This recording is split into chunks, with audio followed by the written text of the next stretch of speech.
Hello hi అండి, welcome back our channel. నేను మీ శ్రీసరి. ఈరోజు వచ్చేసి ఎగ్ ఆమ్లెట్ అండి. ఈ ఆమ్లెట్ని ఈజీగా టేస్టీగా చేసేసుకుందాము. దానికంటే ముందు నా ఛానల్ని సబ్స్క్రైబ్ చేసుకోండి, లైక్ చేయండి, షేర్ చేయండి.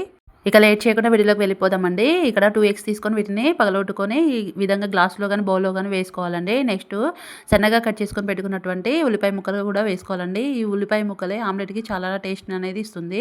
నెక్స్ట్ వచ్చేసి టేస్ట్ సరిపోయిన సాల్ట్ వేసుకోవాలండి. అర స్పూన్ కారం అనేది యాడ్ చేసుకోవాలి. చిటికెడంతా పసుపు కూడా వేసుకోవాలండి దీంట్లో. నెక్స్ట్ వచ్చేసి అర స్పూను అల్లం వెల్లుల్లి పేస్ట్ కూడా వేసుకొని ఈ మిశ్రమానంతటిని స్పూన్ సహాయంతో ఈ విధంగా కలుపుకోవాలండి. అదేవిధంగా పక్కన స్టవ్ అనేది ఆన్ చేసుకొని ప్యాన్ పెట్టుకొని దాంట్లో 3 to 4 స్పూన్ ఆయిల్ అనేది పోసుకోవాలండి. ఆయిల్ అనేది హీట్ అయిన తర్వాత మనం ముందుగా కలుపుకొని పెట్టుకున్నట్టు ఈ ఎగ్ మిశ్రమానంతటిని వేసుకోవాలి. దీనిని హై టు మీడియం ఫ్లేమ్లోనే పెట్టుకుంటూ ఆమ్లెట్ అంతటిని ప్రిపేర్ చేసుకోవాలండి. 2 నిమిషాల తర్వాత ఈ విధంగా కుక్ అయిన తర్వాత స్పూన్ సహాయంతో 4 పీసెస్గా కట్ చేసుకుంటున్నానండి. ఈ విధంగా ఇలా కట్ చేసుకున్న తర్వాత వీటిని పైవైపుకి టర్న్ చేసుకోవాలండి. ఇలా చేసుకున్న తర్వాత దీనిపైన గరం మసాలా కానీ ధనియాల పౌడర్ కానీ చల్లుకోవాలి.